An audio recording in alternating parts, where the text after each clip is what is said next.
real long story, but to make it short, I was just an average student at best. I did everything I could to have fun, and everything I could do not to study. And I just skimmed by until I was a senior, and I realized, what, I've thrown it all away. I need to straighten up. My senior year, I took all the heavy courses and had all A's, and that guy had been a C student my whole life. I realized I had potential.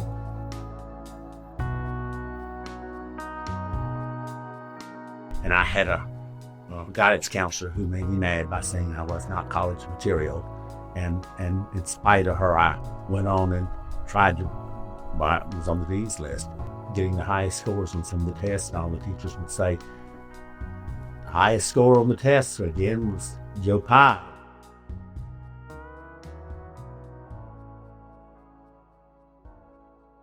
My family was, it was a hardship to send me to college. So I was under constant pressure to perform because I didn't want to let them down. I didn't want them to have wasted their money. So everybody would look around, these students like, wow, where's he come from? And so it was just like I caught fire, and all through college I did real well. And I realized that you have to have a cheerleader, and you have to have support to be able to reach your dreams. I always kind of had the background. I wanted to major in education, but I majored in business administration and marketing and personnel management. And so I was driven to do that.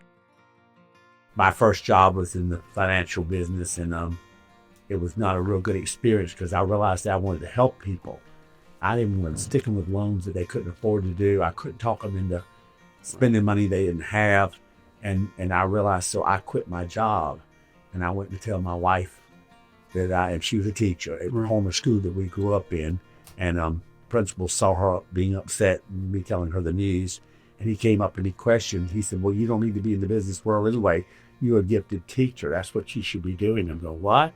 He said, you used to take over the class while your teacher would come down and help us in the office.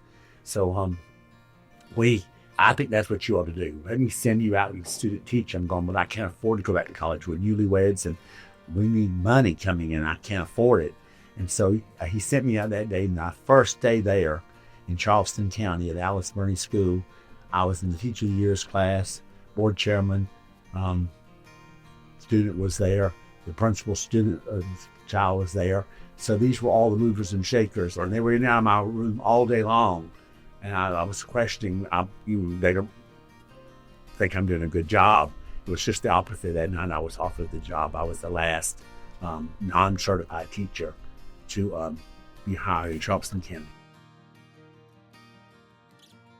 My whole philosophy had been all the way through school, I never felt I could measure up. I was always still tagged with that average thing, and I felt I had to keep competing with myself to do the best I could, and I was very successful, but I never would accept that. I never felt I could quite measure up, and I guess that's what drove me my whole career, was trying to always keep up. Once I got in there with those kids, I realized I'm a kid person.